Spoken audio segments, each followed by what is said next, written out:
All right, Venice, California, let me hear you. Welcome to the party, my friends. What we're drinking with Dan Dunn and special guest Glenn Howerton, all to benefit the Deity Animal Rescue. Again, we are raffling off a $1,000 bottle of Irish whiskey, signed by Glenn, Rob, and Charlie with special messages. Raffle tickets only $5, 5 of them for $20. And, yeah, we'll do the raffle right after. A couple of housekeeping things really quick. We are filming this.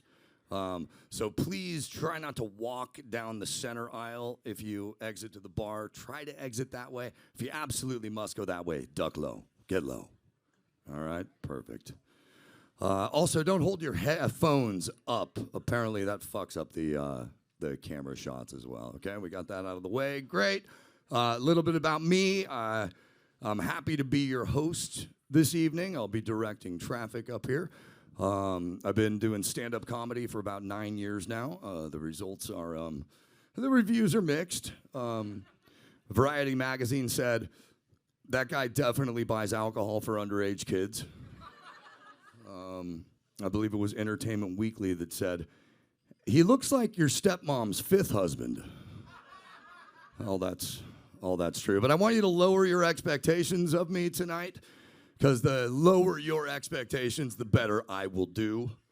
I live in North Hollywood, so you know right off the bat I'm an underachiever. But just remember that today's miracle is tomorrow's expectation. So aim low, and everything will be cool. I'd like to begin tonight with how I usually address people sitting in folding chairs. Hi, I'm Mike. I'm a recovering alcoholic. Don't worry, I usually feel better after I have a couple of drinks. I am devastatingly hungover today. I definitely need a drink after this. But we're all alcoholics, honestly. One level or another, we're all fucking alcoholics. I'm guaranteed I am an alcoholic. But I don't really think I have a drinking problem. I have more of a drinking puzzle. You know, and I wonder why I do this to myself. Because when I go, I go. When I start drinking, I finish drinking, because my father didn't raise quitters. I go all the way to the end, and then it takes me 3 days to recover. And then every single time I ask myself, why? Why do I drink to excess? And I think I figured it out. I think I drink to excess because I really love a good mystery. You ever wake up in the morning and shit's just out of place? The microwave's in the dishwasher. You're covered in unidentified party bruises. So in order to figure out exactly what the hell happened last night, you have to match the bruises with the furniture in your house. You're like, okay, I smacked into the counter here. I hit my knee on the ottoman, and I Chris Farley'd the coffee table.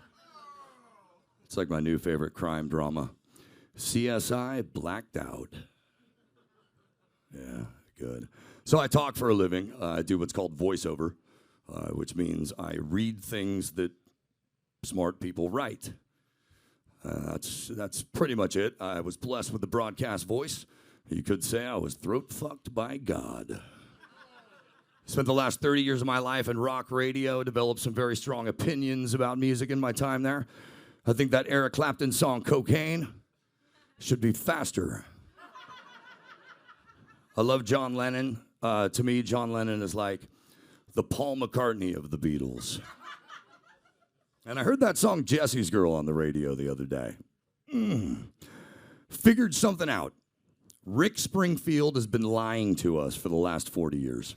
He's been lying to us. He never wanted Jesse's Girl. Never mind the fact that Rick spends half the song singing about Jesse. More times singing about Jesse than he does about Jesse's Girl, but that's not how I know. I know Rick Springfield never really wanted Jesse's Girl because he never learned her name. Dude just kept calling her Jesse's Girl. He's been lying to us for so long now, and that foundationally, that ruins the relationship. I can't trust anything Rick Springfield says anymore. He's got a song called Don't Talk to Strangers. Fuck that, man. I don't talk to my friends. All right, you ready to keep this party going, my friends? All right. Our next comedian, you know him from the Comedy Store and the Improv. Please welcome the hilarious Jimmie Bradley. Yeah. Woo. Hello, look at you guys. Give yourselves a hand for getting out here on a Wednesday night. Yes. And Dunn, the imbiber. Thank you. Where is he? Thank you. For him too, huh? Who put all of this together for us tonight. My name is, a little bit about me. My name is Jimmie Bradley. I'm 47 years old, and I am sober. That's a curveball, isn't it? Thanks, Dan. You didn't see that. Dan Dunn had 10,000 comedians in the city of Los Angeles to choose from. He chose a recovering alcoholic to open up for a drinking podcast taped in a speakeasy featuring a whiskey owned by a celebrity made famous by a show set in a bar during dry January. Dan Dunn. So, Los Angeles people, tell me, how's the year going so far? Whoa. What a shit show it's been, huh? Where to start? Trump? Trump. Yeah, let's start with Trump. Huh? How about the inauguration? Old boy had to move it inside of the Capitol building because it was too cold. And that pissed off a lot of the red hats, didn't it? Which I don't understand. They're all outside and angry. And I think if I remember, if something tells me, history, they would be able to get into that building with no problem. You know, I live in Los Angeles. I don't get to see a lot of red hats, but it was kind of weird for me, like during college football. I'd be like in a bar or something during a game, and you'd see one. You're like, oh, shit. Is that do you look them in the eyes? Are they confrontational? Wait, what? What's that? Oh, it's an Ohio State hat? Oh, it's an Ohio State hat, everybody. We're good. Go back to normal. Everybody use whatever bathroom you want. Trump's got ICE stopping people on the streets. I got buddies from south of the border. They're like, what do we do? I'm like, it's real simple. When you see them, you just go into a fentanyl coma because we damn well know our government won't touch those problems. Trump's got people going into churches. That doesn't make any sense to me. You're not going to find anybody in a church. We all know how good the Catholic Church is at moving people around.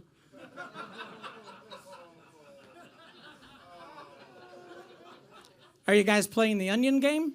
The Onion game? My brother and I play the Onion game. It's real great. Here's what you do. You copy-paste a Trump headline, and you send it off, and they have to decide, is it real, or did it come from the Onion?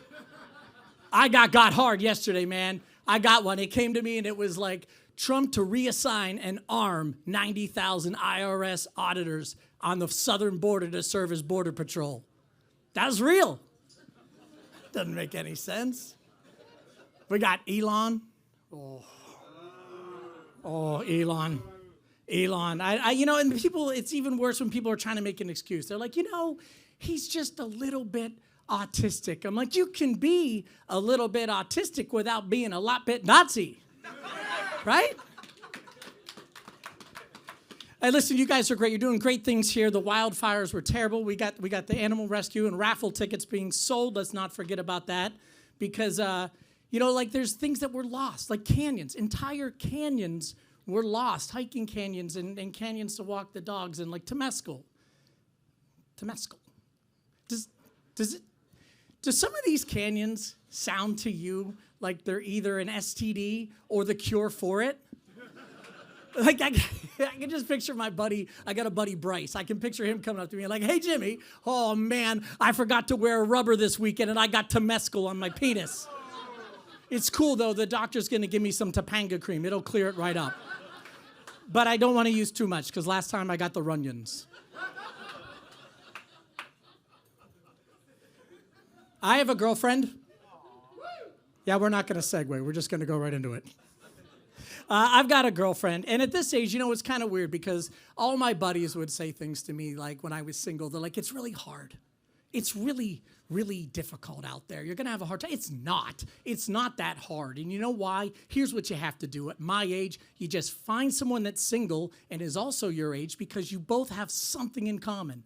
You have a 100% failure rate at romance. Yeah. I remember the day I met my broken soul. I walked up to her and I was like, hey, are you single? I am. Are you? Yeah. Yeah. Are you divorced? Yes. Yes. Are you divorced? I am. Wow. Do you have any baggage from that previous marriage? Like an entire set. Do you have any anxiety from yours? Crippling. I have crippling amounts of anxiety from it. I got a question for you. Do you ever just weaponize silence? I do that all the time. Do you ever just find yourself completely at fault with something and instead of accepting responsibility, blame shift the entire situation onto the other person? Nightly. Nightly. Do you ever just instead of just jump feet forward into something instead of ever playing it forward and seeing how destructive and catastrophic the ending can be? I do this all the time. Did we just decide to move in together? We did. I now live with my 49-year-old girlfriend, and there's a massive silver lining on this. We are right now saving a boatload of money on our heating bill because of her hot flashes. There's a conversation that the two of us have had at this age that has absolutely upended itself. And it went the other night, I'm in bed and she snuggles up next to me and she's like, I don't want to make this awkward, but at my age, I don't need to take the pill anymore. And I said, well, I don't want to make this awkward, but at my age, I do. And I'm going to need about 28 more minutes. I don't care, man. I take it. You shouldn't care. Listen, men, I'm not saying that you need to take it. I am saying you need to try it. Like, why not? Why not do something to make your life easier? It's not like if you saw a set of steps and an escalator, you take the escalator, right? I'm not saying you can't take the steps. Just why work that hard to get up there? When I pop a pill, it's like taking a bullet train up a ski slope. You give this guy a half an hour, or half a tablet, and a half an hour later, all I need is for the wind to just slightly change directions. You put a boner pill in this belly, and I can literally notch a bedpost. Hey, friends, listen, thank you very much. This is a great cause. It's over there. Get your raffle tickets and everything. Thank you, Dan Dunn.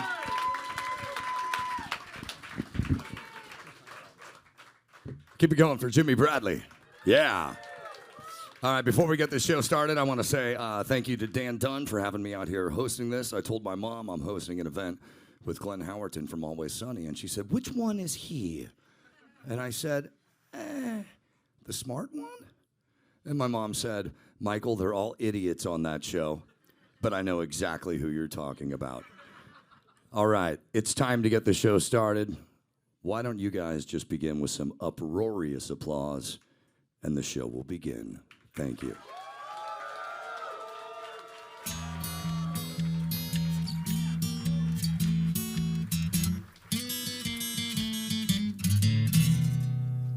Well, pour yourself a glass, sit for a spill. It's time to have some fun. Let's do a little thinking, some picking and a drinking. But this is what we're drinking with Dan Dunn.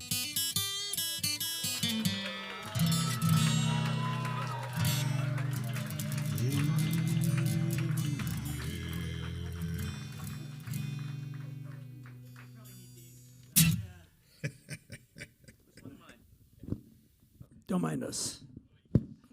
Hi, how are you? Wow. Hi, guys. I'm Dan. Welcome to the show. This is our roving reporter, Brad Japhe, one of the leading minds in spirits reportage in the world. Give it up for Brad Japhe. Thank you for having me, Dan.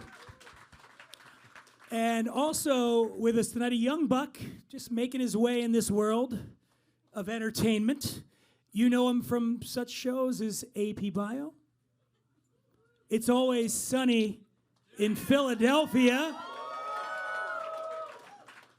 He's done a few movies, I think, too, at the same time. BlackBerry.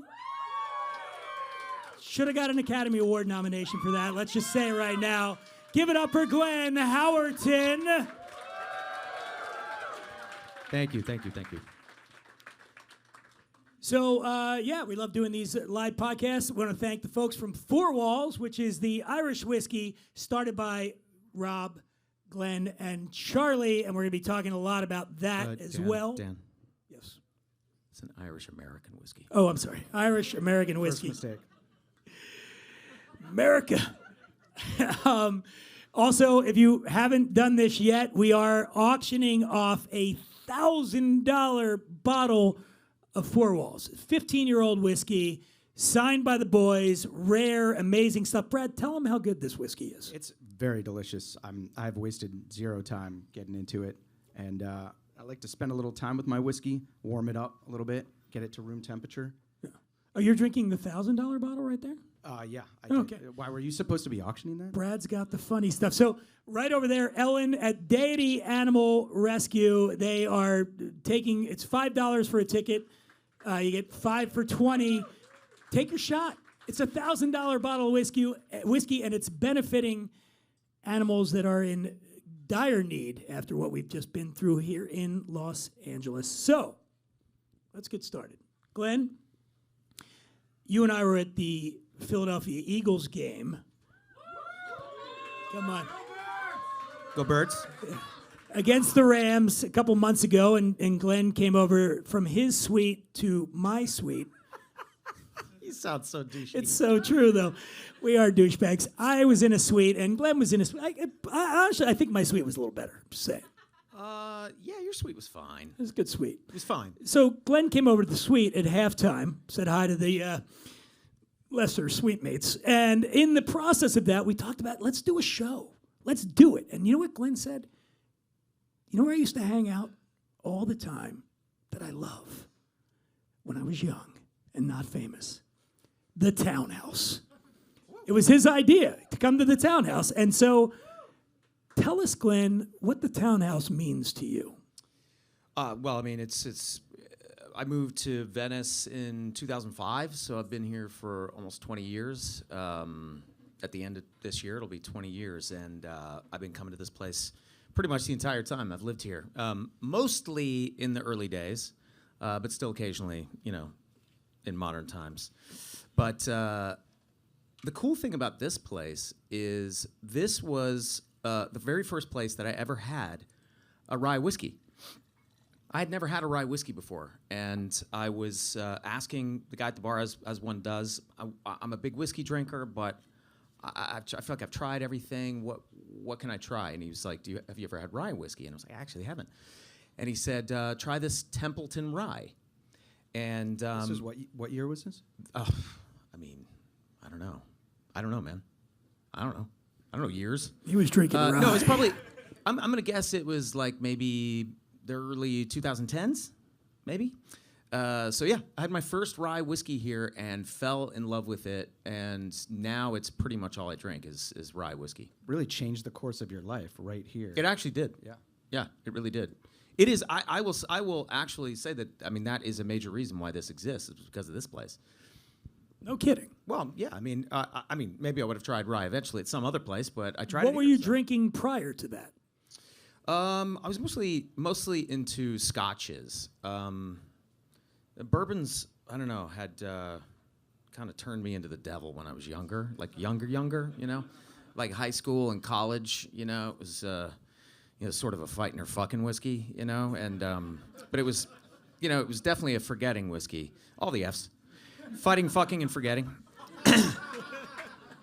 And so I associated bourbon with, like Jack Daniels, Jim Beam, Evan Williams, whatever the cheapest fucking thing was, that we could get our hands on when we were younger. And, not realizing that I was doing the same thing to bourbon as other people were doing to tequila for a long time. When tequila was, they were coming out with all these great tequilas, and everyone was like, oh, no, I don't touch this stuff.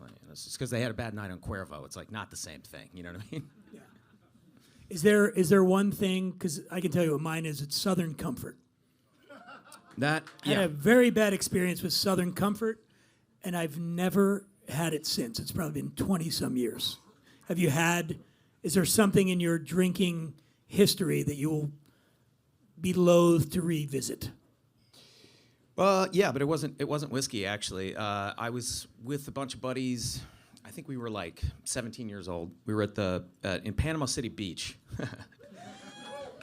Good old classy Panama City Beach. You have some bushwhackers while you were there? Yeah, it was that's a place. We used to go there every summer. My buddy that I grew up with, Jody, his mom had a timeshare there, so we would go every summer. And somehow we got our hands on 3 handles, right? Like we had a handle of vodka, we had a handle of whiskey, and I don't know, had a handle of tequila or something like that. And I got into the vodka, and I didn't realize the other guys were only drinking the other ones. And at the end of the night, I basically had alcohol poisoning. Like I've never been this drunk in my entire life. And we looked at the handles the next day, and I was like, damn, dude, we drank all but like that much of that handle. It was all you. And they were like, what are you talking about? We didn't touch that one. I was like, oh my God. I remember I don't know if this is a thing, but like I remember my fingernails were purple. Like it was like, yeah, dude, it's not good. It's not good. Discovering symptoms of alcohol poisoning that even doctors didn't know. Yeah, exactly. So Glenn, tell us about the genesis of Four Walls. Did it? We've fans of Sunny have seen the episode where they go to Ireland. We've all seen this. Yeah, It's a whole season. Did it come from that, or how did it start? I mean, it really just started. We started talking about it around the pandemic. It was a lot of different things. One was, we got onto this idea of why isn't there an Irish American whiskey? Why isn't that a thing? And we thought, well, I mean, all 3 of us are Irish Americans. We do a show about an Irish American bar. We're Irish Americans on the show. That's what the show's about? Well, sort of. I mean, not really, but, so it's Irish American everything. And me being a whiskey fan, I thought it would be fun. And instead, it's just been a shit ton of work. No, it has been fun. It has been really fun. But it was also happening, like we were getting this idea around just after the pandemic. So we thought, I wonder if there's a way we can put out, and we put out 2 limited release. One was an Irish American blend that was different from this one, but similar insofar as it was 95% Irish and 5% rye, but it was a slightly higher proof and a different blend. And then we put out the 15-year Irish whiskey, which we're actually underselling it because it's actually a 19-and-a-half-year aged Irish whiskey, but we wanted to put out a 15-year, which you can, on your age statement, you can lower it. You just can't go above what it is.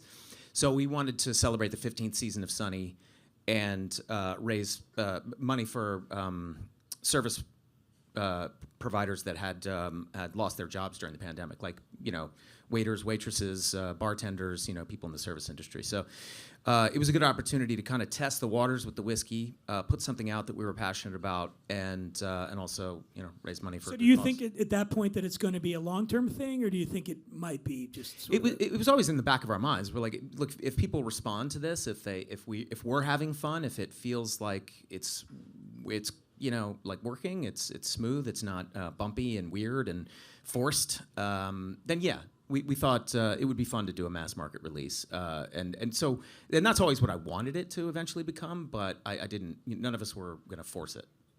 Was there any hesitation? And in fact, you did an episode about this, about celebrity booze brands, right? We had to get out ahead of it. You know what I mean? Let's be honest. Yeah. There's too many fucking celebrity booze brands. Exactly. It's really fucking annoying. You didn't get the memo that it was supposed to be tequila, which when I found out that you were doing this, I was actually really happy. I think I hit you up and I was like, wow, it's great that you're doing whiskey. Because the margins are a lot better with tequila. Oh yeah, of course. Of course. Yeah, absolutely. You might want to reconsider.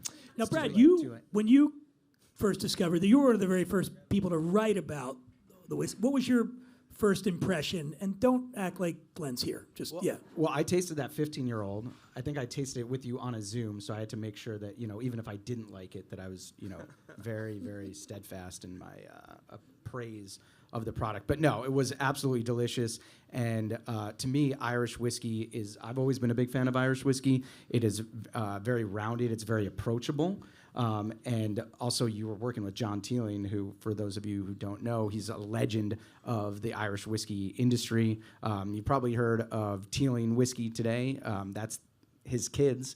You know, he's been doing this for, I think, 50 years. Also, interestingly enough, a teetotaler, which I don't know. If do you get along well with people who don't drink? What's weird is I think he's 79 years old. And he looks like he's 99 years old. So I thought, well, you know, I mean, that's what you look like when you spend your entire life drinking whiskey. You know, and I was making that joke with some people. I'm like, well, you know, I mean, look, when you drink that much whiskey, I mean, you're going to look 99 when you're 79. Never touch the stuff. Never touched it. So one of the leading... Just doesn't have a good skincare One of the regimen, leading experts on wait, Irish whiskey. let's talk about skin. I actually was wondering, what are you doing? Are you moisturizing? Are you eating a lot of avocado? Because you are glowing. You really are. And also glad to see your hair grew back. Yeah. You know, that was must My have hair been is touch and go. very small right now. What is your skincare routine, Glenn? Honestly, because you look good. Thank you. Appreciate that. And you're right, I do. By the way, just so you know, we didn't plan this out. On my index card, It is on there. It says skincare routine. Yes. Were you having a seizure when you wrote Well, this? I don't even know how to write anymore because I don't do it by hand. Yeah. That says clearly. glowing. Glowing. You I can't love it see when that? people, when people Glowing? talk about skincare routine, they always ask, it's always a dude, right? Dude's like, do you moisturize? No, I go home and I fucking stick a blow dryer on my face. Like, of course I moisturize. That's how you keep your skin young. No, it's just genetics, mostly. I mean, I think. I mean, I don't know. It doesn't make any sense to me. But yeah, I mean, I take care of myself. I mean, basically the only thing I do that's kind of bad is I drink a lot, which is not great. But. So back to alcohol. yeah, let's get back to that. Yeah. Fire something at him. You're the expert. Yeah. here. So we have some gotcha stuff here. I want to quiz you and make sure that you know it. No, I'm just kidding. But so you spent this time with John Teeling. Also, for people that are fans of the show, I'm a fan of the show. You know, there's this whole arc where you were in Ireland. So I was like, oh, obviously that's where it must have come together. But I think that most of that was actually filmed in California. So Yeah, well, it's really cool actually because after we shot those episodes and they came out, we had people from Ireland hitting us up on social media like, wow, where'd you guys shoot? Where would you guys shoot this in Ireland? Where in Ireland did you shoot this? And I was very proud of the fact that we didn't shoot a single thing in Ireland. Now, that was not because... Now, we had every intention of shooting in Ireland. We were planning to shoot in Ireland. We all were excited to shoot in Ireland. But again, this was like coming... It was still pandemic days, and... with everything that we had going on in our lives, what we didn't want to happen was somebody to come down with COVID and to get stuck there and not be able to get out of there, right? Not be able to shoot the show and not be able to leave. You know, I mean, we've all got kids. Like, we weren't going to bring the kids. I mean, Jesus, come on. But I didn't want to leave them for that long. So, you know, we were very hesitant to do it, and the rules in Ireland at that particular time were very, very strict. And so we just thought, like, well, I mean, maybe there's a way we can shoot this in LA. And then when we shot the scene, it was mainly the last one when we're up on the cliffs, you know, when we carried the body up the mountain. That was the one we were worried about. But we found this great place in Northern California. And then we got really, really lucky when we were there. I mean, look, it's kind of like this in Northern California, you know, fairly frequently. So I guess we're not that lucky. But it was like very foggy. It looked like Ireland. It was amazing.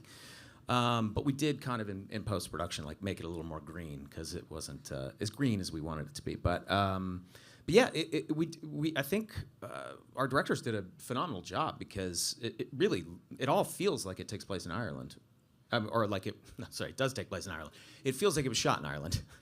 But you at that point in time, did you already have in your mind that you were going to be launching this product? I believe so. Yeah, I'm trying to remember.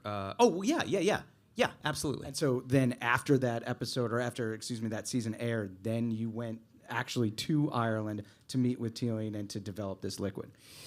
Yes. Man, okay. I can't totally remember the timeline of things, if I'm being honest. Is this the drinking catching up to you right now, Glenn? Absolutely. No, all right, okay. Yeah. I can't remember. I can't remember if when we wrote, because we had the monkey episode, where That was the lead up to going to Ireland. Yeah, where the monkey's making us monkey beers, and did you guys see that episode? Yes. Yeah, it's a good one. By the way, here's another thing too. Let's get away with all its secrets, but the monkey was not real. It's fucking crazy. It looks totally real. So again, we wanted to have a real monkey. You know, thanks, man. But Disney does not allow people to use real monkeys anymore, which is why we made the joke in the episode that, like, you know, he came from a show business family, but he can't be employed anymore because you're not allowed to use real monkeys anymore. We make the joke on the show because we're like, this is fucking crazy. It's a monkey. Like, what Are you saying Rafiki isn't real? Well, I hate to break it to you, buddy, but no. I need a drink. Yeah. Pour me one too, while you're at it. You're an on the rocks guy. It depends, but yeah, for the most part. Because I poured you some neat there too. So. Oh, right here? That's for me? Yeah. Oh, thanks, man. On the rocks, neat, your choice. But when we're talking about this whiskey, you wanted to make something that was a blend of Irish and American. Why were you so adamant about that blend coming together? Well, it didn't. Okay, so I still to this day I'm not gonna lie. I don't know enough about whiskey, or don't have enough experience with the art of blending whiskeys. You know, I usually when I say something like, you know, why isn't there an Irish American whiskey? And I get all, you know, steamed up about it, and people are like, relax, you're way too intense, dude. And I'm like, you know, and I'm like, yeah, I'm an intense guy, but like, why isn't that a thing? You know, and usually people are like, his wife's like, we're at our daughter's christening, Glenn. Calm I know, down. but I don't care about that. Yeah. What I care about is what's in my head right now, because I have ADHD, and I'm never gonna stop thinking about it until I get an answer. But like, usually there's an answer for it. Usually it's like, well, it just doesn't work. For whatever reason, it doesn't work, and nobody could give me an answer. So I was like, well, fuck, then let's try it. You know, let's see if we can come up with a blend that works. And then we started talking with Rupert Egan up there in Ireland, and he thought it was a fantastic idea, because one of the things that's cool about it is, you know, the blend of so the Irish whiskey component, which is 95% Irish. But that is a blend of grain and single malt whiskeys, about, like, I don't know, 85% grain whiskey, like maize, and 15% single malt. Everybody knows when we're talking about grain whiskey with Irish whiskey, that is made in a column still. Right, but where most are. Go ahead, Brad. No, I was just gonna say, even the fact that Glenn knows that much, like, don't undersell how much you know about whiskey, because most people that are even casual consumers have no, you know, concept of the difference between pot still versus column still. Okay, well, that's fair. But so pat yourself on the back. For that. Okay. Well, so pot still. So I love pot still whiskey. I think pot still, which is what most Irish whiskey is, right? Most Irish whiskey is made in pot. Well, I wouldn't say Irish most. Distilled 3 times. No, we're gonna fight now. All right. I mean, there are quite a few pot still Irish whiskeys for sure. Far and away, the most common style is a blended style, Yeah. which is relying predominantly on column still. I meant Yeah, the sorry, most buddy. that I drink. That's what I'm saying. When you go to Dan's house, it's going to be almost exclusively It's all pot red still. breast. I'm Yeah. sorry, no. So it's a blend. So the Irish is a blend of grain whiskey and single malt whiskey, and then what the rye does. What's beautiful about the rye is it gives a lot of the same effect that a copper, that pot still whiskey gives you. Earthiness.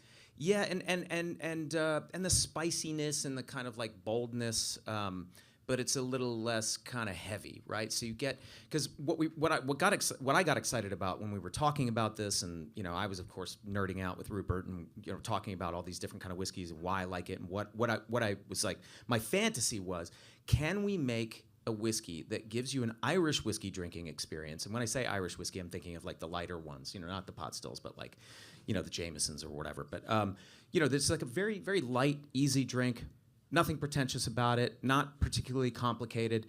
You know, most people that don't like whiskey can drink Jameson. You know, they may not realize it, but they have Jameson. They're like, oh, it's very smooth and very easy. But it's also a little too. It's not complex enough for me. So I was like, can we create a whiskey that gives you the same light, easy drinking experience as an Irish whiskey, but still gives you a little bit more dimension and spice, right? So, and the rye whiskey does that beautifully. It just adds an extra component. And then all of a sudden, you've got an Irish whiskey that holds up in cocktails, too. So we got a little bit greedy. We were like, can we make kind of the Swiss Army knife of whiskeys? Well, it's also, you're looking for something in the parlance of the show that can appeal to the Dennis sensibility and also maybe the Charlie sensibility. Right? Yeah, actually. And just as I never thought about it that way, but you're absolutely right. And a segue to that, you know, when I know that you're a big whiskey drinker and you have been for most of your life, but I don't know. Well, yeah. Oh, yeah. In moderation. Shit. No, you're right. Actually, at this point, yeah, it has been most of my life. So, Glenn, we're not really here to do the show. We're here because we care about you, all of us. This is an intervention. And yes. We've all been brought here. So when you got this idea or you became very excited about it, how difficult was it to kind of convince Charlie and Rob to get on board with you for it? It's always difficult to get Rob on board with anything that's not his idea. We all have friends like that. God bless the man. He's an absolutely insanely talented and smart human being, but God forbid you should come up with an idea and bring it to him. But no, I think we all warmed to the idea very quickly, and we very quickly partnered with some people that got us excited about it as well. They saw what we saw, and they felt like it was, they felt like it was an authentic extension of what we do on the show and who we are on the show. I mean, I think that's another thing we wanted to do. I think a lot of the celebrity brands are just they're very, very expensive, high end, top shelf. Like, you know, the sort of like the thing that they're selling is like glamour and fame, and like, you know, what I'm selling is like, you know, the whiskey you drink at the Townhouse. You know what I mean? Like it's an awesome place, but it's there's no pretense to it. Like, and I didn't want to put something out there that was too expensive for the average person to buy. So that was really the challenge. If I'm being totally honest, I mean, I'm lucky enough to be in a you know, economically sound enough to where I can, if I want to spend $100 on a bottle of whiskey, I can do that. So I was like, and I've gotten kind of used to that too. I don't drink a lot, but when I drink, I want it to be nice. So I was like, how are we going to create a bottle of whiskey that sells for around $30 or less that is something I would still drink? And I'm very proud to say that I think we've done it here. I mean, have you guys tried it, by the way? How's everybody feeling? Have you guys tried the punch? Everybody got the punch coming in? The punch at the bar, yeah? Made by our friend Dave Purcell, who is the beverage director here at the Townhouse. Shout out to Dave. Shout out, Dave. But it does speak to how mixable the spirit is. Because, you know, I don't normally Super think versatile. about Irish whiskey and go, oh, we're going to make like a pretty complex punch here that tastes fantastic. You guys all liking the punch? Yeah. All right. Dave's a very, very handsome guy. Dave. I think he's gone. Oh, is he? No, he's... Yeah. Is I he think still he's here? over there. I don't know. I can barely see in the lights. he's there. But, Is Dave here? If Dave is here, come up and tell us what's in this punch. You know, I ran into Dave outside right before I was coming in, and I'm like, this happens so often where like I'm going on stage to do something, and the person who's like leading me backstage is like fucking tall and muscular and 1,000 times more handsome than me, and you know, Dave Purcell, everybody, come on up, Dave. Come on stage for a minute, Dave. Please. Let's take your shirt off. My real old pal, quick. grab that microphone, Dave.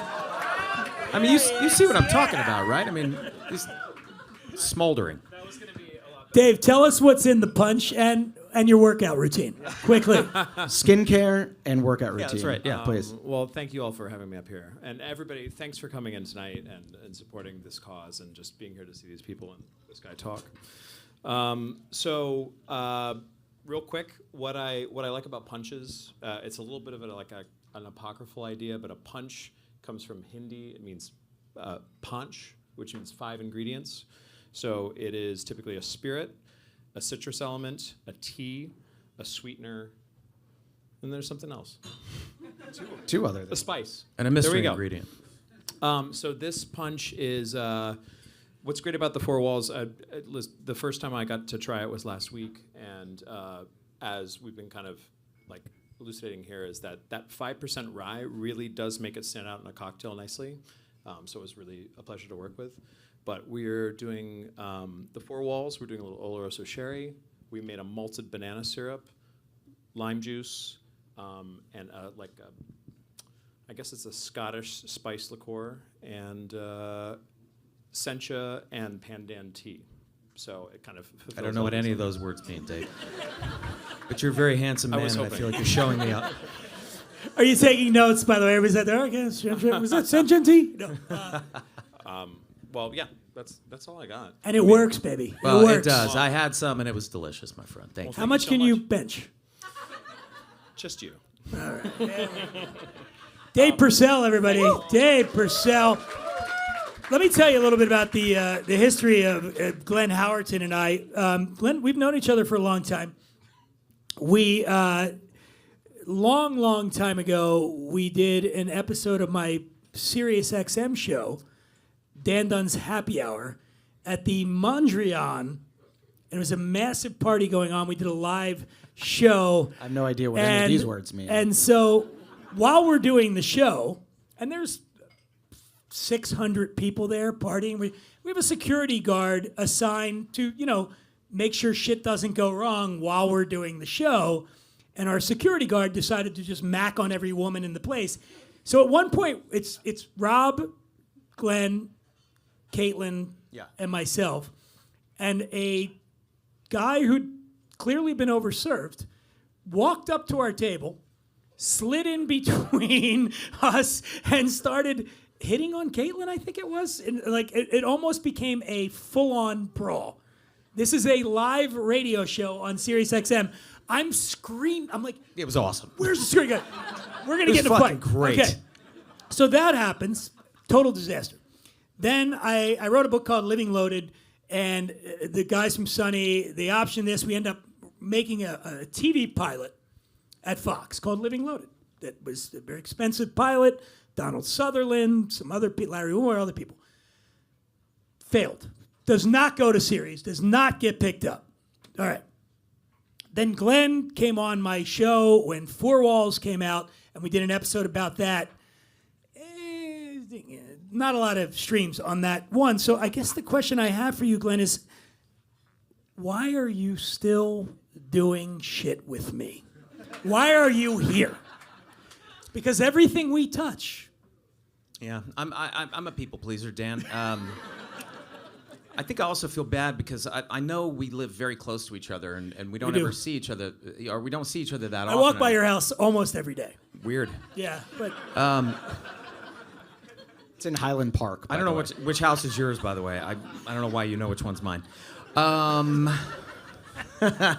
You should clarify you were walking the dog. I was walking the dog, and my dog passed away, but I still walk by your house. I do, yeah. But I still walk by your house every day with buddy. the leash, Yeah, hoping well, you'll come out and be like, "You're not going to believe what happened, Glenn," and then you'll invite me in. I'm mortified, honestly, because I'm so sorry. By the way, in all sincerity, like that's No, it's horrible. terrible. That's horrible. I'm gonna admit something to you guys. Well, you may already know this. I don't know. Maybe we talked about it on the podcast. I can't fucking remember anything.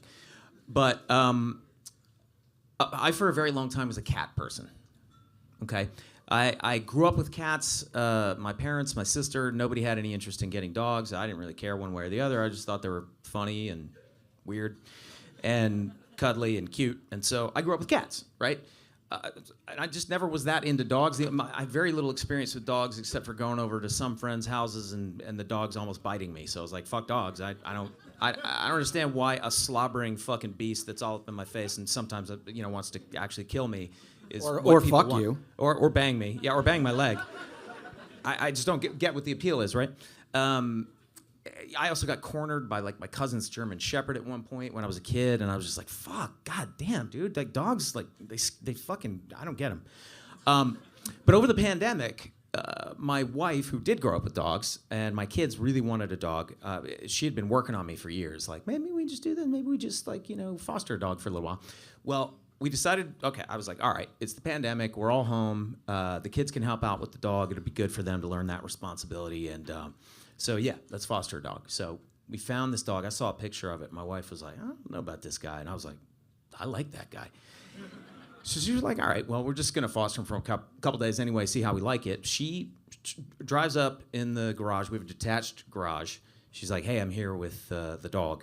And so I came outside, and she opened the door to the garage, and the dog immediately ran up to me and smashed his little head into my legs. And I am not kidding you when I say I instantaneously turned into a dog person. Like, in that moment, I was like, the dog melted my heart. Like, I never have I... Is this the white and brownish dog that is in the window when I walk by every day? Probably. That's sitting there? Yeah, barking at everybody that walks by. Just looks at me and I'm like, is Glenn in there? Yeah, unconditional love is really a tough sell. Well, Dan, you're the reason I really got the dog. Okay, well, you know what? This is a great segue. Okay, so we are raising money for Deity Animal Rescue tonight, and again, get the raffle tickets for the expensive bottle of whiskey we're gonna do. But you know what? Here's a book called The 7 Secrets of Awakening the Highly Effective 4-Hour Giant. Today, the gang writes a self-help book. It is a book written by the characters on It's Always Sunny, but really by me. Yep. And I wrote the book, and this came out a few years ago. So we're going to auction this off right now. I think, by the way, I was the only one of the cast that actually read it. And actually sent in notes and edits. And Glenn was like, what if you do this? And the rest of them were like, what? Book? So we're going to auction this off right now. I'm going to sign it. Glenn's going to sign it. I don't have to sign it. Glenn will sign it. No, you should sign it. What are you talking? You fucking wrote it. All right, I will. Fuck yeah, I will. All right, so signed, and we're going to personalize it. Whoever wins this, we're going to write your name in there. Dear Steve, Marion, here's the book. We're going to sign it. So what should we start at? $50? What's it's?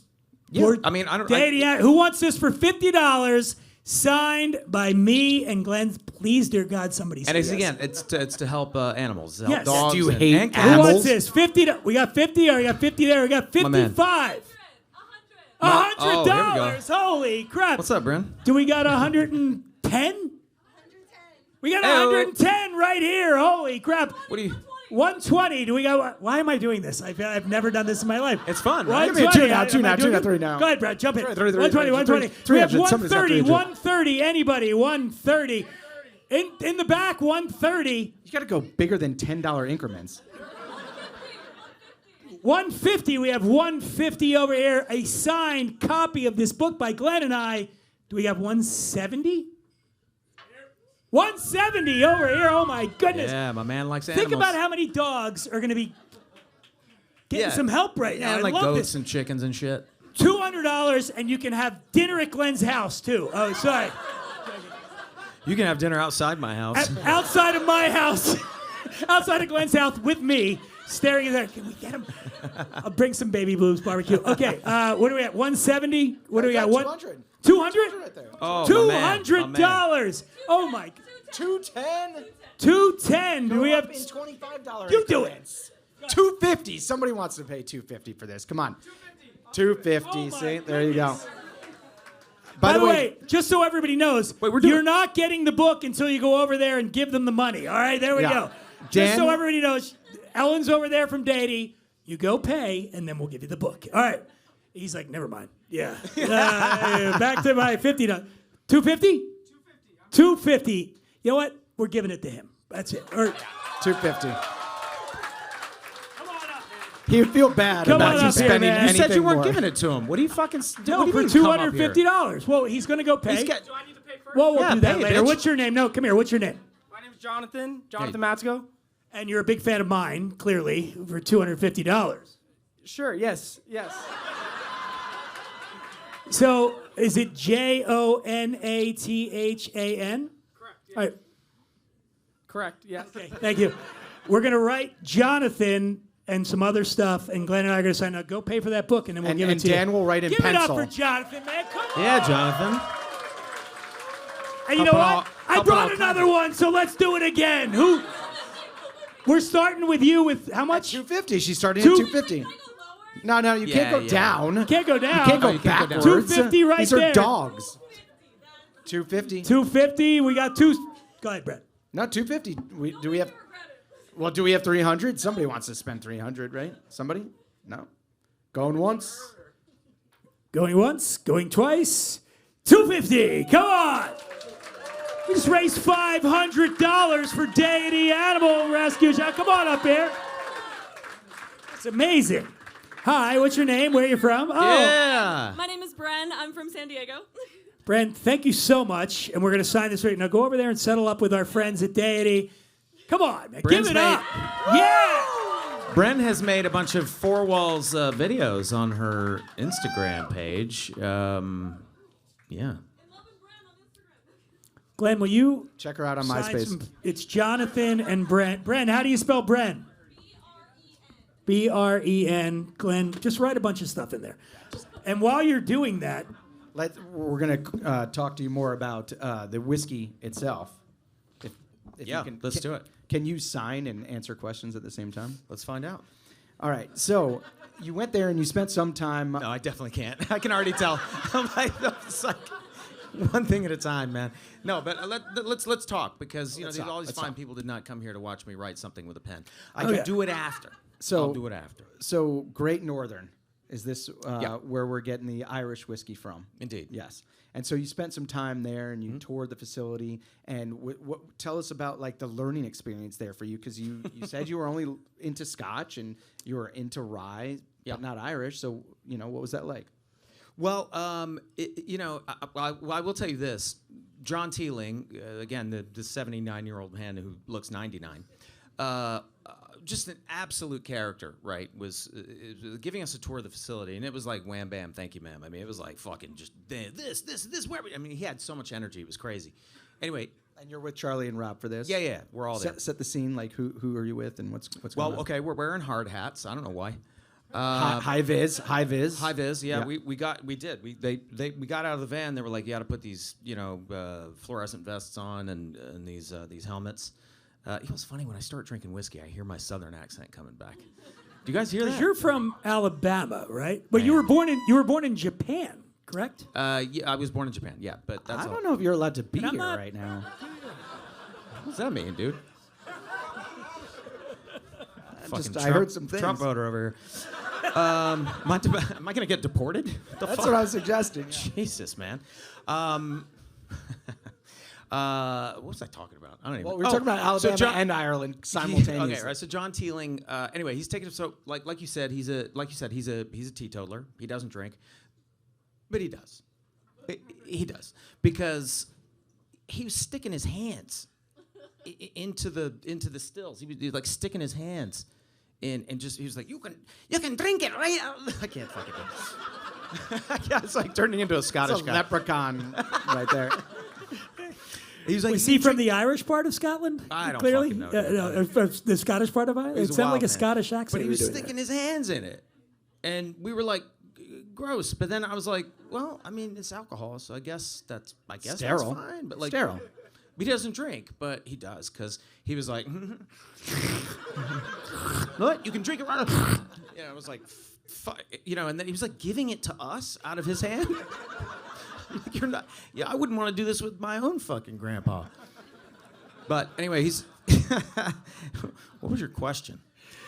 Glenn, I actually have a non-whiskey related question. So I just went the other night and watched the Dennis Takes a Mental Health Day episode from season 16, episode 8.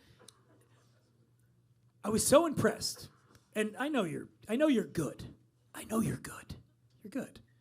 I know. But this might have been your finest moment. I feel like what was it, the Making Dennis Reynolds a Murderer episode, and that provided the best insight into Dennis's mind that I have seen in any episode. So I'm asking you, do you agree with that? And what other episodes would you say are most illustrative of who Dennis Reynolds is?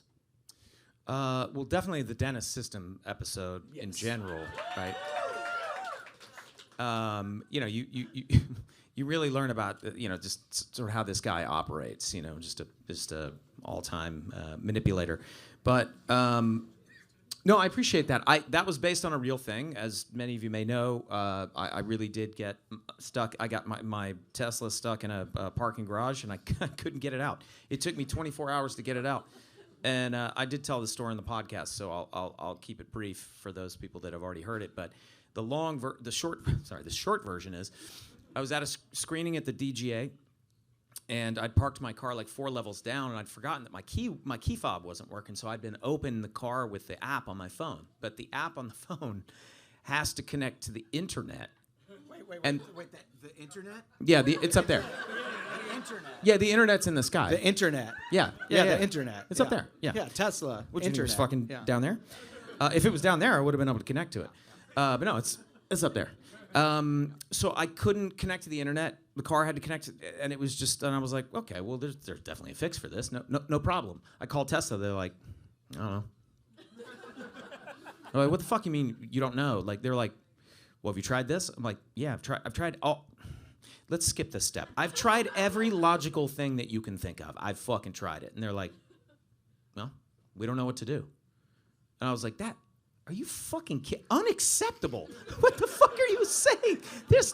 It was crazy. I was on the phone with them like for literally, like I went home to finally go to bed. Then I got up at like 9 o'clock in the morning, got back on the phone with them, and every single call, one department would send me to a different department, then they would send me to a different department. Every single call ended with this phrase. Well, doesn't sound like there's anything we can do. It was nuts. So immediately, we did eventually get it out of there, but that's a whole story I won't tell. But I was like, we got to do an episode about this, because to me, it's like the modern technology thing is supposed to make things so much fucking easier. But you go to buy something, and they're like, well, you got to get our app. I'm like, fuck off! I'm not getting your fucking app. I get, dude. Oh my god. Okay. Also, an impressive distinction that the show has. Just take breathing exercises. Is I have a lot of content that I've downloaded throughout the years on my computer, on my Apple computer, and It's Always Sunny it still has to this day the distinction of being the only content that I've ever downloaded where certain episodes just evaporated from my library, and I didn't know. I just looked. I went to watch something. I was like, I remember buying that, but it's not there. Just evaporated. Yeah. Sorry about that. Yeah. Glenn, I also want to ask you, and we've kind of talked about this a little bit. So in your Golden God meltdown, we all remember I am untethered, and my rage knows no bounds. Yeah. Besides that, what in your daily life just makes you nuts? Oh, dude, come on, man. Are you serious? Oh. God bless my wife. God bless my wife. I don't know how she puts up with me. I hear myself sometimes, and I'm like, I am insufferable. The only reason I think I'm in comedy is because I am so irritated by so many fucking things, and I was like, the only way to be as irritated as I am and actually be able to express it is to do it through comedy. It's the only way to do it, because otherwise I really would be like a completely I keep using that word, but it's true. I'd be an absolutely insufferable person, because fuck, so many things irritate me. Like I can't, like whenever something is illogical in any way or like not totally and completely just. And by the way, I found out later that this is a symptom of ADHD. So yeah. Give it up for disorders. Yeah. I'm on so much Adderall right now. I'm just geeking out. Actually? I'm like on 30 milligrams. I never touch this stuff, man. I do other things though. What's up, Dan?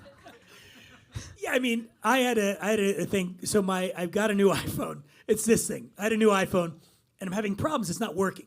You guys sound like you work for Apple. They keep saying you have to do the reset. They had me do this like 3 times. Okay. And I don't know if anybody's ever do the reset on your phone. It's a massive pain in the ass. Who said you had to do the Apple reset? people? I'm calling them, right? So at one moment I go and I'm on the phone with this woman and I'm going, oh, I can't do the reset one more time because I have to do everything over again. I put all the passwords in, everything. And as I'm on the phone with her, the news is on my TV and they're showing like bombings in Ukraine. And I'm going like, fuck. All right, I'll reset it. Yeah, right. A little perspective. I was like, how are you putting me through this hell? No, and then the bombs are you're going. absolutely right. It's yeah, such a first world problem. Like all the things that irritate me. It's almost like, you know, I should have been put in more actual dire circumstances because my rage would be far more useful if I was on the front lines of some sort of a battalion or something. You know, something where I could channel my rage into something that's productive as opposed to just driving my wife crazy. So, whiskey. I'm thinking that this is quite delicious. I've been enjoying it throughout the entire time that we've been talking This is, here. by the way, I'm sorry, but and this is, of course, yes, we're selling whiskey, but like the truth is, like we spent so much time like just tasting different blends to come up with this. And I put way more faith in my own judgment about what makes a good whiskey than I ever in a million years should have. And I'm very proud of the fact that when we came up with this final blend, like I liked it so much, and I was like, well, I don't know. I mean, I don't know whiskey like the way an expert does, so maybe I'm fucking crazy. But it's been very cool to see how. When people do taste it, how much they actually really love it. Like whiskey lovers seem to love it, and people who don't really drink whiskey seem to love it. It really is. Well, let me ask you this, Glenn. When you do a movie, you do a TV show. People react, you have fans, you get whatever. Gratifying, obviously. How gratifying is it for you to go out, to go around, to be in places like that, to watch people drinking this whiskey, which started as an idea in your head? You came in with a flavor profile. You figured out what you wanted to do. How does that rate compared to the reaction that people give you to doing a movie or a TV show, to watch people just loving this bottle of whiskey? Yeah, it's incredible. I mean, I don't know if your intention is to try to make me cry. Brad reminded me that he interviewed me once, and I actually started crying in the interview because I got... Did you guys hear that? One guy was like, "Oh," but it was like if... It was like, I pictured this face as he's making it. Aww. You know, he's fucking rolling his eyes at the same time. It's like, oh, you poor fucking baby. But I think it's like so when I see it in a bar, that actually does something to me, because it's like the younger me that had hopes and dreams and wanted to become an actor and just wanted to make it in the entertainment business or whatever. Like, you know, I spent so much time in bars talking to my fellow artists about art and theater and dance and all the things. And, you know, we were always drinking whiskey and we were drinking beers and, you know, and so many of my best nights, especially when I was younger, the nights that really influenced me happened in bars. And again, that is why that's why we called it Four Walls, because especially coming out of the pandemic and, you know, we're all just like our fucking faces in our phones all the time now. And like, we need a place to come together, to put our phones away and like get slightly inebriated, get loose, and just fucking get to know each other and bring the community together. And that's what the bar does at its best. And so to see a whiskey that I created on a bar it is actually quite emotional for me, because it represents my own upbringing. It represents my own youth. It represents my own idealism and my just what I was trying to accomplish when I was young, when I had, you know, hopes and dreams in my eyes. You know, it does. This is the second oldest bar in Los Angeles County that we're sitting in right here. This was an actual speakeasy down here, and to see it being poured here with a packed house, and everybody's loving the Four Walls, yeah? Good on you, man. Good on you. So you had that episode where you're, you know, being self-aware, meta, as they say, about celebrity spirits. Are there some brands out there? Are there some of your colleagues that you are really, you know, just you love what they're doing? And are there some that you're like, fuck this one, you know? Start with the fuck this one, and make What sure do the you want camera's to rolling shit on? right now. Yeah. What do you want to shit on? He can't stand those hombres. No. Those How did you get assholes. that? By the way, how'd you get? Was it? Did you just choose them for the episode about? No. Yeah. We've known those guys for You've known for them a long forever. time. Yeah. Yeah. Okay. I just through I don't even know how we know each other. By the way, true story. Vince Gilligan wanted you to play Jesse Pinkman. the fuck are you talking about? I never heard that. Did he? Did he? I've read that. No, is that I not saw that true? on a No. TikTok, so it's gonna be true. Breaking Bad, right? Where you, No, I don't think so. I think that's not. I think that's not true. I think that's incorrect. I don't know. Oh no, you know how I know it's incorrect is because I You went didn't to get the part. No, Yeah. check this out, Okay. dude. Like during the very last season of Breaking Bad, I went to a movie and I was waiting for a friend. Just got there early because I was coming from my office or something. And I sat down at the bar. I sit down at the bar by myself and I order some food. I look next to me and it's fucking Vince Gilligan. Right next to me, just having dinner by himself. And I was like, man, I had to say something. I was like, I was talking to him for like 45 minutes, and then he was like, "Oh, I'm going to see a movie," and he went and saw his movie, and then my friend showed up, but he didn't know who the fuck I was. So, no. So you weren't the guy. Yeah. And speaking, can we go quickly movies? I brought up BlackBerry earlier. I texted you right after I watched it, and I said, On a BlackBerry. Holy crap, man! Like, how good you were in that movie. So I want to know now, what's coming now from that? You've got to be getting thrown a lot of big dramatic roles after Well, that. here's what it is, man. Like, how many of you guys out there are actors?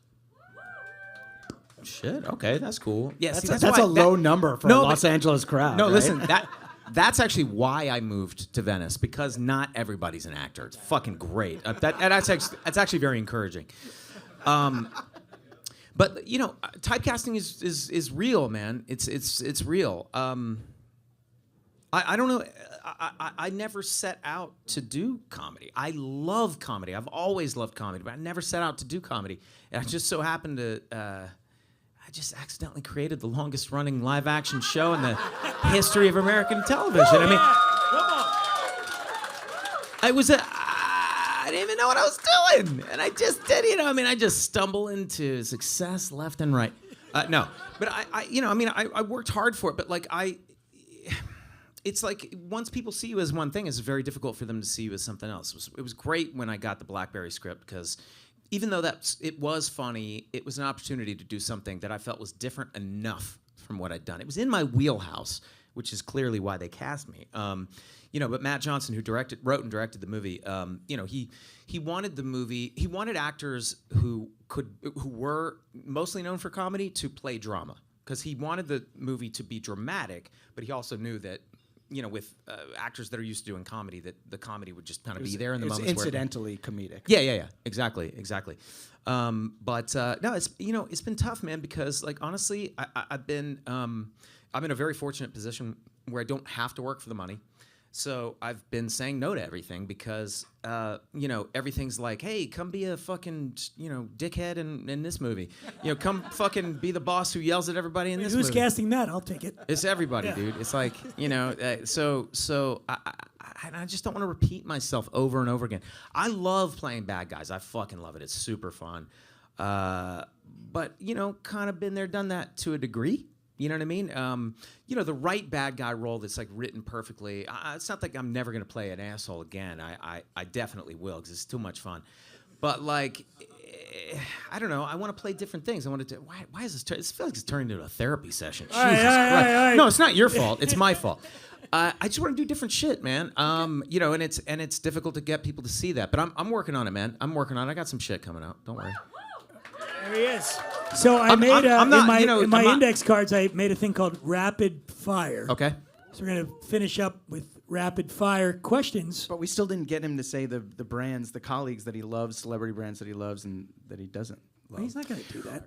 Well, he doesn't have to say what he doesn't. You're not going love, to say he doesn't like a brand. Or But what are some brands that you love? No, I absolutely would if I could think of any, but that's only because like there's a lot of them I think I haven't tried, and like I keep hearing about like various celebrities that have brands. I'm like, that fucking person has a brand. What the hell?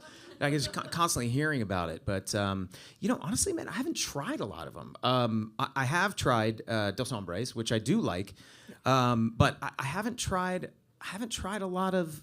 I don't know. What are some? Name some. What are? I mean, obviously there's Casamigos, which used to be good. Casamigo. I mean, everybody. Kenny Chesney. It did. I don't know what the fuck they did. What did Kenny Casamigos? Chesney has his rum. Dan Aykroyd.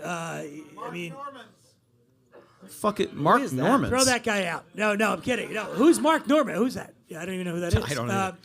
I mean, everybody. Go ahead, Brad. The Rock. Yes. Terramana. Okay. Barack Obama. Barack's got one. I did try the Rock's tequila, but I was already kind of hammered. So You hate it.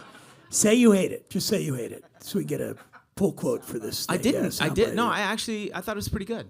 Okay, I thought it was pretty good. I'm down. By the way, I don't give a fuck. If you name one that I've had and it's fucking terrible, 818 tequila. What's her name? You know which one's shit? You know what's fucking terrible? Yeah. You know which one? Actually, you know which one? Okay. Is Proper 12. I'm sorry, it's terrible. Shitty. Proper 12 sucks. The worst celebrity beverage I've ever had, and I've said this publicly, and I love the guy, but Snoop Dogg's gin. Oh, it's bad? Bummer, Indigo. man. Indigo. It's I've called not had Indigo, but it's Indigo. It is the worst shit you've ever. It's like they took gin and they just shoved it up a strawberry's ass. It's very. Which is crazy because yeah. Snoop wouldn't really get involved with something unless he really believed in that product. Right. You know? Yeah, it's like Shaquille O'Neal. He doesn't get behind a product and he really believes in it. They're very discerning in what He's they get very behind. discerning. All right, yeah. so we're gonna go for my roles. You know, we're gonna go for my rapid fire questions, and then we're gonna sign this thing too at the end. Okay. Does anybody want to bid on this? We're not yet, but look at this. Like it's metal. Metal. Yeah, those are It's cool. got the boys on it. We can sign it, or he'll sign it. So we're gonna auction that off. All right, Glenn. Why? By the way, why was there like such a fucking gasp in the crowd when I said it in like Proper 12? You got a bunch of. By the way, I think Conor McGregor's fucking amazing, dude. He's gonna kick your ass. I don't give a dude. shit. Yeah, you're worried now. Honestly, don't. He give does not a own that fuck. brand in any way anymore. So What's that? like, he does. He's out. They got rid of him. Yeah, he's out. He has done totally fine. He sold his gasoline, and good for him. Glenn. It's fucking bad, guys. I'm sorry. Glenn, you've been arrested. Oh yeah. Shit. You've been arrested. The only thing police will tell you is Oh! I thought you were. these are. I thought you were gonna. Yeah, I know. I have been arrested. Okay, go ahead. These are my rapid fire questions. All right, I'm sorry. These are theoretical. Okay. You've been arrested. Right. The only thing the police will tell you is, you know what you did. What do you assume it was that you did? You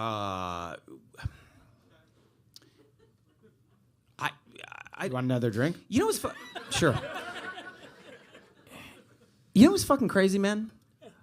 I'm a good person. So you're going to tell the cops you got arrested for being a good person? I'm going to say the only thing you could possibly arrest me for is loving dogs, loving my wife, and loving my kids. Aww. The fuck are you arresting me for? I am angry about a lot of things, but I don't act on it. That's why I have a show about it, so I don't act on it. Pander. I let my character do it. That's a good. Oh, no, it really is. Like, playing Dennis is absolutely me exorcising my demons. Without a doubt. I could, there's very good chance I would be in prison if I wasn't playing that character. Glenn, if a studio came to you tomorrow and handed you a blank check to make whatever film, television series, limited series you wanted, what would you do? Oh, dude, I'm not good at this, man. Well, I did. And if you want to cry, it's okay. This is like when you go up to the karaoke mic, you know, it's like, oh man, the options are unlimited. Oh yeah, when what you're do looking I at do? the What do I do? catalog What of do I music. do? What do I do? Okay, studio hands me a blank check. What am I making? Yeah. What am I making? Just say American Wino by Dan Dunn. American Wino by Dan Dunn. Yes! Yes, thank you. All right. What's the one line from Sonny that fans yell at you most in public, and does it make you want to fake your own death? What do they yell at you the most? What do people yell at me the most? I mean, most of the time people just yell my character name at me. Just like Dennis? Or it's a lot of like, the Golden God, just people yelling like the Golden God or walking past me like, Golden God. Some shit like that. Fuck, man, I'm failing at this rapid fire game, dude. All right, let me try this one. I'm going to give you a hint here on this one. Okay. What's the most ominous sentence someone could whisper to you in an elevator? And I'll give you mine first to give you an idea. One is, keep smiling. It confuses them. Mm-hmm. And the other one is, you're standing exactly where I peed yesterday. Right. Are you saying this actually happened or this? No. Okay. These are my examples. So what could somebody say to you on a whisper to in your ear in an elevator that would freak you out? Say, You and me in this elevator forever.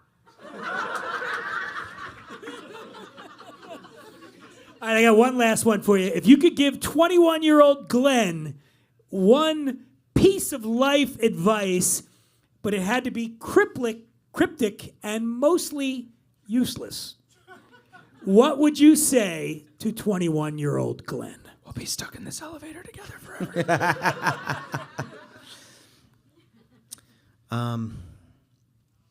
I don't know, man. I don't know. You know. Yeah, she just said you know. What's that? God, no.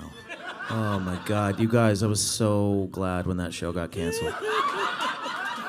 Do you remember your character's name? Do you remember your character's name on the show? Corey. You guys, like, in all seriousness, such a weird thing as an actor to have have your own TV show, have it be canceled and be like, oh, fuck yeah. Nice. I feel like a terrible person because I did actually really like the people. I liked everybody involved in that show, but no. If I told, I would honestly, man, I would just say be patient. Be patient. Yeah. You feel like it's paid off. It's not really cryptic, but at this point, it's kind of paid. You feel like it's paid off in your life. What are you now? 37-ish. Yeah, 34 actually. Yeah. And I've said this before. Your skin. Yeah. Just amazing. Mm-hmm. Yeah. Thank you. Well, there's one other thing I've always wanted to do, Glenn, and I'm hoping you'll get this ready. Live from New York. No. Stage freeze. Yeah. Oh no, I get it. Are you wanting me to do it with you? And then you're supposed to do the line. No. You're not supposed to say it. Damn it. Oh, wait. Our friends up here on stage, who we stuck up here, what are your names again? Clarice. Clarice and Sean were Can you sitting... still hear the They were lambs sitting screaming? there, and this is how nice they were. They were blocking the camera, so we put them over here, and they went up, so can we give them a hand for just... being on stage. By the way, you asked me earlier, what is the line that people always scream at me? And I guarantee you with her, it's, can you hear the lambs screaming? Can you still hear the lambs screaming? Clarice. Hello, Clarice. Yes. Or is there, which one is it? No, I had a waitress reenact the whole fava bean scene. And I hadn't ordered food, and I was so hungry. I'm like, I just want to order a burger. Yeah. She just did the whole Get your bit over with. Was she good at impersonating Anthony Hopkins, or was she shit? She was trying to be an actress. Oh no! Oh no! In this did town? She did the whole like, I'll eat your liver with some fava beans and a nice Chianti. Yeah, good stuff. So before we let Glenn go, I feel like this thing. Wait, I want to clarify. Go ahead. I've never eaten someone's liver with some fava beans and a never nice done it, Chianti. never done it. But I have had fava beans and a nice Chianti. Glenn, will you sign this right now? Yeah. So people can see this in real time. Glenn is signing this metallic 4 walls. What is that, a poster? What'd you call that? What, don't you want me to sign this to someone, though? Well, that one just... Oh, yeah. I can add that. Who wants a personalized signed thing? going to Deity Animal Rescue. We're going to start this as $100. Who wants it? No. Okay. Do you hate I animals? see 18? 18. Anybody? Yeah. 20. No. $50. We're starting $50. All right, we got 50 over there. Go ahead, Brad. Take it up. 55. No, we're going up in $20 increments, minimum 20. 75. Oh, 75. let Glenn do it. Let Glenn do it. 75. He's got a really good signature, by the way. Like Look at that's that, man. He put Come a lot on. of time into that. All right, somebody said 55. Let's have 75. Everybody has 75? 105. Somebody said, who the fuck said 105? This fucking guy back here said, what? 100. All right, we got 100. We got 100. We just lost $5 somehow. Yeah. What? All right. All right, we got 100 back here with the man in the hat or not. Who wants to do 120? We're gonna do. I hear 120. 120. We got 120 back here. Well, I say hand raise. We got 120 to the guy with the mustache and the glasses and the hair. All the things. Are you tan? You look tan. 150. Wait, I heard 150. 150 to the person in a white dress and blonde hair. 150. 150. Why here? 170. All right, 170. Come on. It was 170. Dinner outside of Glenn's house with me. On 170, the guy with the glasses and the hair and the mustache and all the things, who I believe is probably tan, but I can't really totally see, but I think he is. 170. Do I hear 190? Well, no, fuck that. 200. Straight to 200. If I just go down 200. White dress. 200. It's metal. Oh, she said, Fine. How about that this? counts. Wait, Fine hold counts. on. We're going to throw this bottle Fine. of signed Four Walls in with it. We're going to sign that, And too. the rest of what's in here. And Yeah. Glenn's dirty glass. Yeah. And, yeah. You never even touched your neat whiskey. 250. We just heard 250, right? 250. who said 250? Signed bottle of this, signed bottle, or that thing. What? Nah, bruh. ASO. We got $250. $300. Come on. $300. This is amazing. So is many really goats amazing. and chickens and dogs and cats are going to be helped by this. Anybody else? Would you say 300? 350. Damn. This is getting good. This is getting really good. All right, this we got 350 economy? on the table. Let's hear 375. 375. Not that big of a on. deal. Wait, Chump what is change. this? What if we throw this in? But this is expensive. This is like a nice bottle. what are you of whiskey doing, man? together. This is just a box. Oh, it's just a box. It's No, just it a isn't. box. There's whiskey in There's there. whiskey in there? Is there? It's a box and there's whiskey in it. Yeah, Okay. I swear. That one's more expensive. Save that. We'll take that home. Forget that. $350 for the bottle of signed Four Walls and that 350? Do I hear 375? Oh no, did somebody say 375? $350 and a picture with Glenn right here signing the Selfie. signing Selfie. it. Yeah. $350 going once. Where is the $350? Come up here. Get up here. We want to meet you and say hi to you and send you over to the Deity people to do that. This better not be another handsome fucker. Hey, what's It is. happening, brother? What's your name, man? Damn you. I'm Jake. I'm Brad's buddy. Jake, Brad's buddy. Congrats, and you're gonna get this and this signed by Glenn.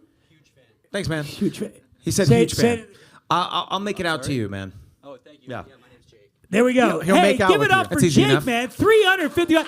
Jake, the Deity people are over there. Go do it. Glenn, we've done magic. Except, is this worth something? This bottle right here? That was one of the limited. That was one of the limited release bottles that we sold. I think it was $90 retail. Well, it's not $90 here. You know what it is here? What? Signed by you. Starting at $200. Hello. $200 limited edition. Four Walls bottle of whiskey signed by Glenn Yeah. Howerton. Come on. Not many of those left, guys. $200? Not many of those What? left. 200 in the back. Do I hear? Go ahead. You do it again. What? That necklace, are you two attached to that, or what's going on? That's a nice jacket, dude. You could probably give that away. Yeah. Is that real cotton? I don't know. 200 in the back. We got 225. 225. 225 for a bottle of whiskey. Signed by Glenn A Howerton. really good one. Yeah. Signed by Glenn Howerton. Anybody? That's 200? Glenn Howerton. 225? Right, he's right here. There he is. Yeah. That's me. What do we got? All right, 225. Nice. You whiskey drinker over there? Yeah, nice. Good. Okay, 225. Who else? I'm not good at this. What if those guys got replaced by somebody who was like, all right, I heard somebody say 225. Does fucking anybody else want to say some shit? Or just give it to this fucking girl for 225? By the way, we gotta wrap this up anyway. Who's the 225? Come on up. 250. 250. Come on up. 250. Oh, you're getting hosed. Unless somebody You're says getting hosed. 275 and It's runs fucked up up. here. 275. 275. 275. Who got I hear? 300. Let's just make it an even 3. Come on. Somebody's got 3. What? What's that? Going once, going twice. So 275. Come on up here. Come on up here, 275, wherever you are. Hold on. You must really love animals, because I would have given you that for $100. Yay. Young lady, what's your name? Where are you from? Laura, Denver. Laura's from Denver. Laura's One from in Denver. Colorado. Laura. Does Laura live here now? This is Laura. Okay. This is yours. We're gonna get Glenn to sign it for you. Yeah. Momentarily. Thank you, Laura. We're all gonna meet over here. Anybody that won anything signed by Glenn, when Glenn tries to run out, No, you're gonna come. he's gonna go that way, and you guys will all go over there, and he'll sign it for you. Also, I love like the self-help genre, Dan, that you've helped contribute to that such canon. such a pleasure for me to write that. When I first moved to LA, it was to Hollywood, and I remember sitting in a Starbucks and seeing somebody reading the 7 highly, effective, whatever, of highly successful people, and the person had a face tattoo, like right across their forehead. I'm like, I don't know much about like the techniques of success. Do you know what number 1 is in the book? No, what is it? Don't have a face tattoo. Yeah, that's what I was expecting. Yeah, exactly. Yeah. I'm sorry. listen. I'm sorry. Did I offend anybody with a face tattoo? Face out there? tattoos out there? No. Anybody that did win something signed, Post Malone. come over here as soon as we finish this, and we will sign that stuff for you. And really, really, thank you. It's such a great cause. Ellen, our over there at Deity, give it up for Ellen. We all know what's happened here and the cost it's been, and homes and all this stuff, but also animals just left, and they are doing so much work to try to make sure that these animals find homes. And thank you to everybody here tonight. Bought a ticket, came in. We're gonna maybe give it like 15 minutes after we're done to buy more raffle tickets to win the $1,000 bottle of whiskey. So we'll give that. Yeah. By the way, if anybody's like a serious whiskey drinker out there, it seriously is fucking unbelievable. It's really, really good. You're hoarding the bottles, is what I heard. I am. I've got if this like whole television thing doesn't work out for you, you're gonna just sell the bottles. Yeah, I've got like 6 of them in my basement. That's good. So I can't. That's the thing, man. Like I've gotten to a place now where, because of the character I play on Sunny, I can't say I have a basement because people immediately think like it's some kind of a dungeon. You know what I mean? And it's not. It's not. No. Yeah. Make sure. Hey, if you anything more you need to get off your chest. No. I just want to say, to reiterate what you were saying. First day with the new mouth, huh? What's that? First day with the new mouth. Yeah. No, I appreciate you guys coming out. Thank you very much, and it really is supporting a good cause. And thank you for supporting the Townhouse as well. I fucking love this place. Any of you guys out here are you guys Townhouse regulars? Anybody? They all are now. How many of you guys are West Siders? Like, woo! Yeah. How many of you guys live in Venice? Yeah, kick ass, man. All right, so some of you guys from Venice, but some of you guys came from God knows where. But I hope you guys are safe from the fires, and I really appreciate you guys coming out, though, for real. I'm sorry for having to cross the 405 for those of you. What's that? For those of you on the other side of the 405 to have to cross over. Yes. I know it's like the Berlin Wall in the It is, city, yeah. so it's God very bless. difficult. Yeah. So I just want to say, as the host of the show, I am thrilled that all of you came out. It's great to see everybody out there, although I can't see. My glasses are in here. But means a lot. Let's give it up for Brad Japhe, everybody. Brad. Thanks, Dan. If you need to know anything about wine, spirits, booze, follow Brad at Journeys with Japhe. Japhe. I know we went really geeky here tonight. You know, we went really far down the rabbit hole. So Yeah. I would have liked to have gone deeper down the rabbit hole. Deeper. Actually. Well, we'll do another one. We'll do Yeah. another one. We'll All do right. another one here. And again, Deity Animal Rescue. Before we're gonna auction this off in about 15 minutes, we're gonna pull the winning ticket. So go over there, Ellen. They're over there. Buy some raffle tickets. We're gonna raise more money. Thank you to the people that have bid on these items we have. Come over here. And finally, that's all I got. That's all I have. Thank you. Thank you for coming out. Thank you, guys. And Glenn Howerton, everybody. Glenn Howerton. Appreciate y'all.